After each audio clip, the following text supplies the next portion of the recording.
My name is Leib Turk, Turk. I wasn't born in Lubavitcher. I was born in the Bronx. Now, my father had a candy store in the Bronx. I'm the youngest of three. I have an older brother, 8 years old. I have a sister, 5 years older than me, and then I came along.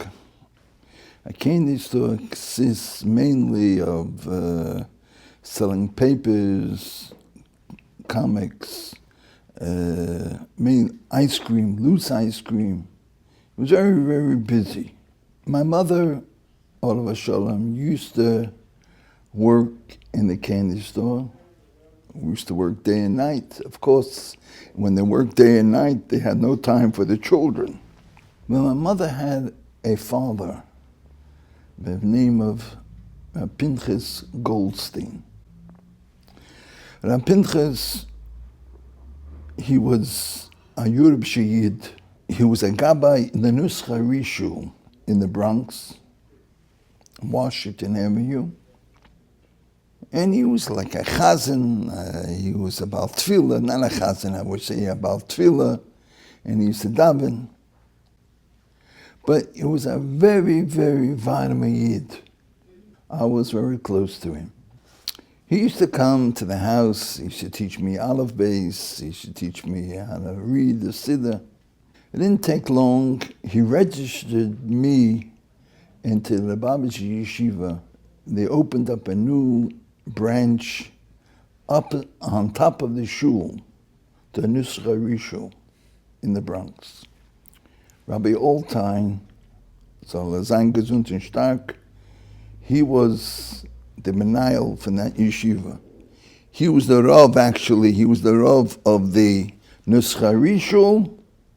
And at the same time, he was the active member of this little cheder we had. I was one of the beginners of the Lubavitcher Yeshiva in the Bronx. Didn't take long. They moved away. They got their own building, and they moved into the building. But I was a boy. It was 1945. I was a boy of 7 years old. I was born in 1938. And 45, my mother passed away. She caught the double pneumonia standing in front of the store, of the open window, and the winter. In those days, if you caught the pneumonia, you had it. She passed away. I remember my grandfather took me out Friday night, and we walked around the block, and he was Medea and to tell me the tragic news that my mother passed away. On Sunday morning was the Ravaya. Vahi Hayom, my father came to the yeshiva. He took me out of the yeshiva. I thought at the time, he's taking me out, he's taking me home I was staying by my grandfather. I went to the yeshiva and I stayed by my grandfather and my grandmother. And so I thought that he's taking me home. I'm on the train and I asked him, Dad, where are we going? Doesn't seem like we're going home. No, I'm taking where your brother and sister is. Did you tell Zayd you're taking me? He said, no.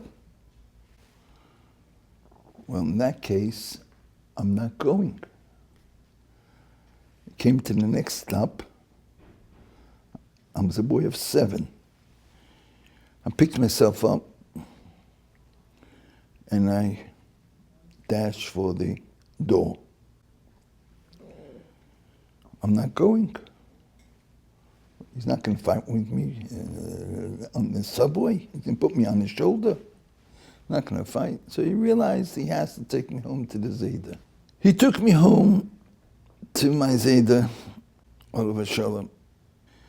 My dad said, I'm taking him out of the yeshiva, I'm putting him in the home. A home was, they take care of Yusemim. I can't take care of him. Zayda said, he has to go to the yeshiva. He says, no, I'm the father, I could do what I like. I'm standing there, my father's on one side of the table, Zayda was on the other side, until my father said, I'm going to court. I'm going to get a warrant from court. And if I have to take police, I'll take police. And I'll get him out of the yeshiva. Zayda didn't know what to do. That night he called Rabbi Oldtime. He told him the story that my father wants to take me out of the yeshiva. He wants to put me in an orphanage home. What should I do? My Zayda said, asked him. Should I send him to the yeshiva or not? Oldtime said, send him. My pop came to the yeshiva with 2 policemen. And they had a warrant from court. Couldn't be a fight. I was behind Oldtime, and I didn't know what to do. Oldtime said, where are you going to take an orphanage home? Well, it's a kosher place. It's not a kosher place. Where are you going to send this little boy? It's a kosher place. I'm going to go there myself. I'm going to see. Together with Rabbi Oldtime and my father, we took a taxi all the way to Nulatz Avenue, 1000 Dumont Avenue. The girls was on top floor and the boys were on the bottom floor. The home had 2 separate kitchens, Fleischig and Milchigs. It was Tavshin Hay. My Zayda ran to Brooklyn, went to the Friedrich Rebbe. He got Yechidus, he got into the Friedrich Rebbe. The Rebbe wasn't, his speech wasn't clear, but one thing he heard clearly, and he said, the Lashon was, Ad the Eibishter wird helfen. While I was in the home, I was registered in a yeshiva. I was in the home for approximately 3 years. I was a very active boy. I was a good sports player. Well, I wasn't a big learner, but I knew how to play ball. And I used to wear a yarmulke. Whatever the case may be, I used to wear a yarmulke. One boy went over and took my yarmulke off. I made sure that he wouldn't do it again. It was a fight to the finish. I knocked out his tooth. But after 3 years, meanwhile, my brother is 8 years older than me. He left the home, finished high school, went to my father, and he helped him in the candy store. My sister is 5 years older than me. She left the home. She helped out my dad a bit in the candy store, and later on, she got married. Then the home turned around to my dad, and he said, Mr. Turk, you took out the 2 children, now the 3rd one, you'll have to pay much more money. Oh no, it comes to more money? No way. I'll give him to Zayda. That's it. I raised 12 children. I'm insisting that they should make the beds, and they should make the beds. There shouldn't be there should be no creases on the beds. It should be, where did you learn all this? I said, while I was in the home. Every morning we had to make the beds. The beds had to be spotless, without a crease, with hospital corners. This was Tufshin Ches. I was in the Lubavitch. I walked in to Betfred Dean. I didn't know who the Lubavitcher Rebbe was. And the first and the last time I saw the previous Lubavitcher Rebbe was Yutes Kislev. I came to 770 because I wasn't in 770. I was in Betfred Dean. Well, we're going to go to the Farbrengen. In order to get into the Farbrengen, I had to have special permission to get in. And I was a boy of just before Bar Mitzvah. I was 12 years old. And I came there around 1 o'clock and squeezing in, trying to waiting the door should open for 8 o'clock. And the Farbrengen opens up. I saw the Rebbe sitting in front of on the table. That's when I saw the Fieger Rebbe. This was Yutes Kislev. It was by Yud Shvat. Yud Shvat was on a Shabbos. And we didn't hear while I was home that the Rebbe had stalkers from the Rebbe. When I got off the train, walking to Bedford and Dean, I saw boys running towards the train. So I said, "What? Where are you going?" "Oh, we're going home." "No yeshiva today." "No yeshiva? Why not?" So there I got to heard the news of the stalkers of the Fieger. He says, "You want to go to 770? Jump on the van." So I jumped on the van, and I came to 770. I remember the Levaya, and I was there, and that was that.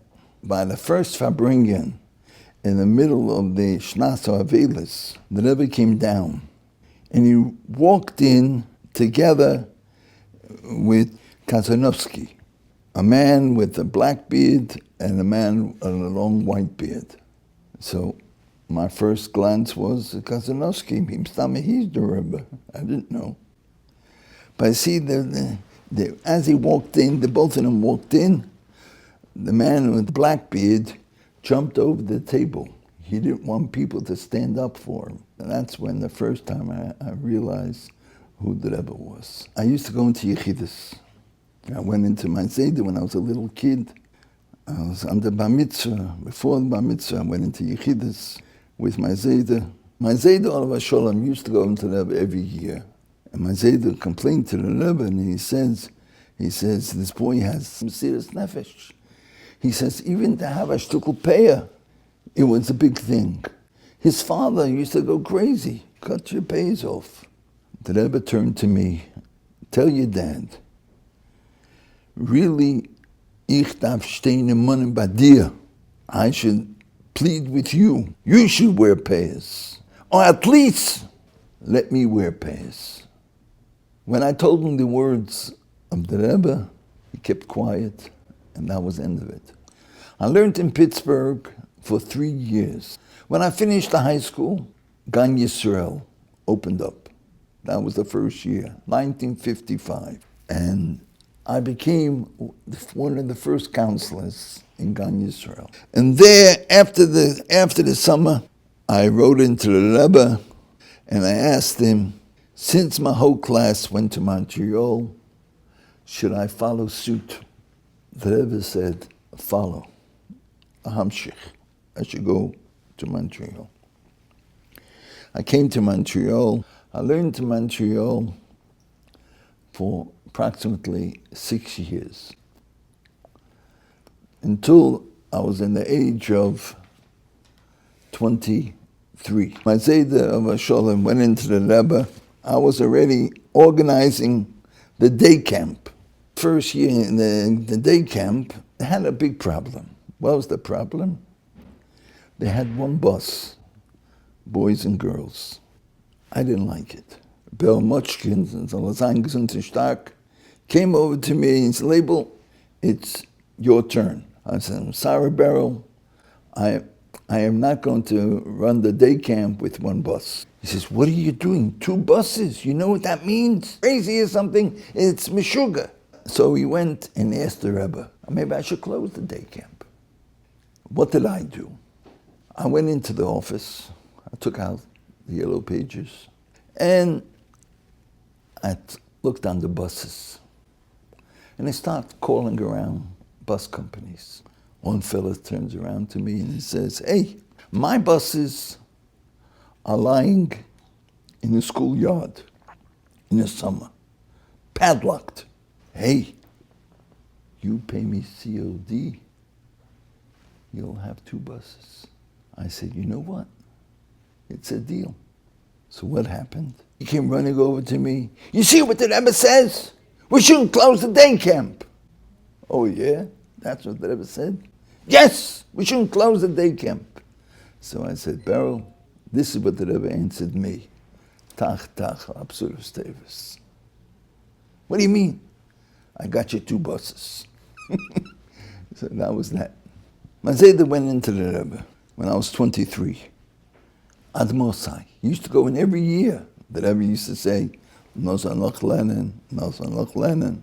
The Rebbe asked him, how old is the boy? He's 23. The Rebbe turned to my Zayda and he says, you should go to the Anholasi Yeshiva and they should choose out one of 3 things. In Chinuch, be a Malamet, or in Rabbonis, take up Rabbonis, or in Shchitas, take up Shchitas. So my Zayda turned to the Rebbe and he said, Ich soll gehen, I should go? Who am I? He is your child. He pointed to the Rebbe and he said, he is your child. The Rebbe laughed when he said that. The Rebbe said, I'll take care. The next day, Rabbi Greenglass calls me over and he says, we got a phone call from Rabbi Chatakov that we should choose one of 3 things, Chinuch, or the Rabbonis, or in Shchitas. We chose, he says, the Anholas Yeshiva chose Shchitas.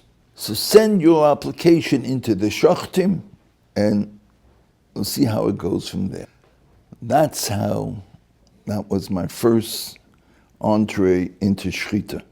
I walked into the Shchita, Chodesh Shvat. I came to New York, Yud Shvat. And when I used to come to New York, I used to stay in an apartment of the English boys. And in between the English boys, there was Avram Yaffe, a good friend of mine. He's from Manchester. And so happens his father, Zalman Yaffe, was the president of the Shechita board in Manchester. He came over to me, he said, Leib, I heard you're learning Shechita. Would you come to Manchester? So I said, if the Rebbe puts me on the map, and the Rebbe says, yes, I'll go. Fair enough.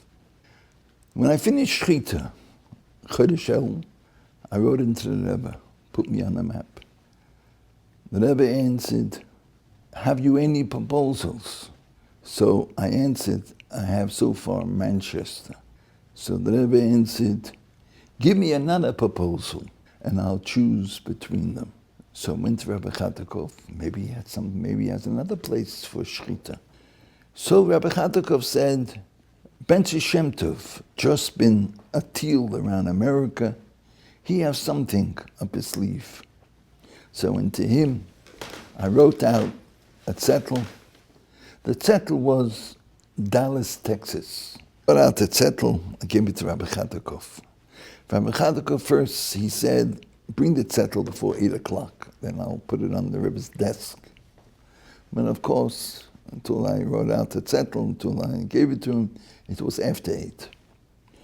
So, 12 o'clock, the Rebbe walked out of his office. Rabbi Chatakov approached the Rebbe with the zettel. And I was in the hallway, Ganin Natachtin, watching Rabbi Chatakov approach the Rebbe. The Rebbe asked him, Baal Peh, didn't read the zettel. What's handelt sagto? What is it talking about? So he told him, Baal Peh, what it's all about. The Rebbe answered, this is talking about 45, 46 years ago. The Rebbe said to him, Dallas, Texas? It's not suitable. So I heard that from the Rebbe. I heard it straightforward. The next day, a zettel came out to me. The zettel was Aleph Beis Gimel. One of the questions I asked the Rebbe, since I became a chosin then, my kala was from Montreal, I thought maybe it's advisable, maybe I should stay in New York. Since I learned Shchita already, I'm finished with Shchita, I should stay in New York until the wedding. My wedding was Yutes Kislev in Montreal. And meanwhile, I should maybe go into the Kollel. The Kollel started that year. The Rebbe answered me, Aleph Beis Gimel. Aleph, keep in practice. I shouldn't stop. I should learn. So that's the answer to that. I had to go back to Montreal. Number one. Number two, get in touch with Manchester. Number three, that's if your wife, your future wife, if she's masking to go. Right after the wedding, I got married in Montreal. I flew by myself to Manchester. Now, why by myself? I had to know they have to be happy with me. Now, I became the official sheikh to Shecht for Dayan Weiss. I was in Manchester approximately nothing less than 15 years. In between those years, I raised 10 children in Manchester. Manchester had no day camp. Jewish children in the summer were lost.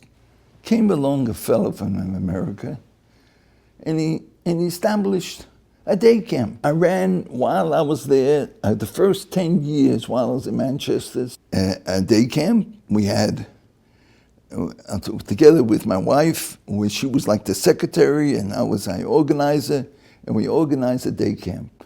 We had 180 children. The Rebbe was very happy. And they used to write on local papers. They used to have pictures and write-ups about the day camp. And I used to take the pictures and the write-ups. I used to send them to the Rebbe. One year, I was waiting to go into Yechidus, into the Rebbe. Rabbi Rothstein, over Shalom, brushed by me, and he banged into me, and he says, Leib, in Yiddish it's called, Du lässt sich anhören. You are letting yourself known. He says, what did the reporter write? The reporter used to write, we had to take a Lubavitcher from America to come to England and make a big splash, and it was a beautiful day camp. I used to go, after the day camp, I was busy, I used to follow up the kids. I used to go to the homes where they came from. The kids used to run in, Mommy, Daddy, Rabbi Turk is here. Oh, Robert Turk, everyone knows Robert Turk. He used to come in. And what did I tell you?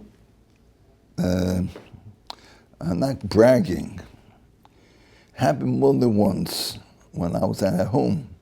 Somebody knocked on the door. Some bochrim, who were years later, maybe 30 years later, used to come in and he says, where is this label Turk? He says, where is he? Wait a minute, let me look around. Yeah, that's me. Yeah, what's the problem? He says, we want to see who you are. I said, what do you mean you want to see who I am? What do you mean? He says, we go out and trying to do mifsoyim. What do the people in the street say? What happened to this label Turk? What happened to him? Who's this label Turk? He says, who's this label? What did I do? I had the day camp. I gathered the parents, and I made a sort of a shiur, teaching them Aleph Beis, teaching them how to read Siddur, and so on and so forth. I get to know the people. I used to go into Yechidus, to the Rebbe. I went in together with my eyes more than once. Soon as the Rebbe sees us, he had such a smile on his face. He was full of, I was very upset, but the Rebbe was very happy. He says, I just used to go in just for a bracha. I didn't ask protim. Very few times I asked protim. But the Rebbe was very forward, and he was very happy. Why? Because we used to do the Rebbe's in Yonim. It was Erev Pesach. I came back from shul, and I put my hand in my pocket, and I pulled out an envelope. It had lots of pound notes in it. I was thinking to myself, what I'm making, I had 10 kids, and I wasn't making enough panos. They didn't give me enough money. I didn't know what to do. Came Erev Pesach, I didn't have no money for matzahs, to buy matzah for Pesach. Then I pulled out this envelope. What did I find? Pound notes. He says, in other words, I got tzedakah. Someone put this in my pocket. They knew that I'm short of money, and they gave me tzedakah. I was very hurt about this. I'm working not 1 day, not 2 days, not 3 days, 6 days a week out of 7. I was working. Shchita. And this is what I get, tzedakah. In other words, they're not paying me enough, but they have to give me tzedakah. So I didn't know what to do. Who could I speak to? No one in Manchester. Because everyone in Manchester will turn around and say, Leib, you're a pillar. You have to stay here. You're a pillar of the building. I called Nachman Sudak. Nachman Sudak is the head of Lubavitch in the whole of England. When I called him, I said, I want to see you. I want to come in. Chaim Pesach, I came to him. He said, don't be a chosed shoiter. He said, you're worth much more. Send a letter to Zalman Shimon. Zalman Shimon knew me. Why? Because I learned by him while he was in Pittsburgh. After Pesach, just before Shavuos, a friend of mine asked me to go out collecting for a masjid in Manchester, which I did. Take 2 weeks off from the Shechita. You're allowed to have 2 weeks a year. Take 2 weeks off and go out collecting. I collected in Montreal and Toronto for the masjid. I raised something like 2,500 pounds. Then the third week I came to New York. Zalman Shimon saw me. Leib, get yourself a chalif. I want to go to the Shechita with you. I want to see how you shecht. Kachave, Zalman Shimon's a shechet by himself, and he saw me he watched me Shechita. And then there was a new vad then just developed, and they decided they have to start a new shechita. When I came along and I did the shechita, Zalman Shimon watched me, and then Muli Butman, he was the secretary, he was appointed secretary, he came over to me and he said, Leib, you're in. Everybody's talking about this new fella. Where did he come from? Came from the moon. They didn't know me. I learned shechita in Montreal. I didn't learn shechita in New York. And then from there, I went straight to England. He says, Leib, they admire you, and that's it. It didn't take long. I became Chayel that year. Just before Rosh Hashanah, I came back to New York, and I started the shechita in New York. We started the Lubavitch shechita in New York. They gave me a matana, a silver becher, and that was the end of that. And I said, bye-bye, Charlie, and that was the end of that. And I left Manchester, and I came to New York, and around approximately 8 to 9 years, I was working under the banner of Lubavitch. Just around 2 weeks ago, I was in Guatemala. It's not far from here. It's only a little plane ride, 2 plane rides. I went to Guatemala and did a shechita for the shliach there. Still had the occupation of shechita, and or I'm in the kollel or I'm in the shechita. The Rebbe always encouraged you about Chazrim Shnayis Balpeh and Tanya Balpeh. Again, how did you know that? Can you repeat that? You've been what do you call it? This is one of the yichidas I used to go into the Rebbe. The Rebbe always used to, when I was a boch in the yeshiva days, the Rebbe used to I used to complain to the Rebbe, machshavas I have, and I can't walk in the street, and my eyes are always open. The Rebbe used to tell me I should chaza. First, he told me to chaza mishnayos bal peh. And then he was always telling me I should chaza Tanya bal peh. Chazin Tanya bal peh. I used to hear the mamorim from the Rebbe. I used to hear the mamorim. Then I used to sit by Yoel. We used to chazer it. We used to get the anochis. In those days, to get the anochis, not like, it wasn't mimeographed, it wasn't typed. It was something extraordinary. To get an anocha, someone wrote down the anocha. It was, they typed it up. And I used to later on chazer the maimah from the Rebbe in Montreal. And the chazer, Adar Yom, I'm still chazering in my morning. So right after Pesach, I used to go into Yechidus. So one year I told the Rebbe, I don't want to go to camp anymore. Why not? He said, ich kann nicht lernen. I'm busy with camp. I can't learn. So the Rebbe said, that's the gaining camp. Verkehrt. Darf lernen. While I was in Montreal, who sat on my bench was Sonnenberg Gansberg. He became one of the Rebbe's Kaboyim. We were very close together with him. We sat on the same bench. We sat next to each other. We used to rub each other. We used to fight with each other. So one day, and just before Sukkot, he came running over to me. Leib, well, you wanted to put the Rebbe's schach on. So I said, why not? Come. So we came to the house on President Street, wait outside. He had to get permission first. Then he went inside and he spoke to the Rebbetzin. Come on, climb up, be on top, on the sukkah. I was on top, I was putting the schach on. Then the Rebbetzin came out with a broom, and she's pointing different places. Leib do, Leib doten.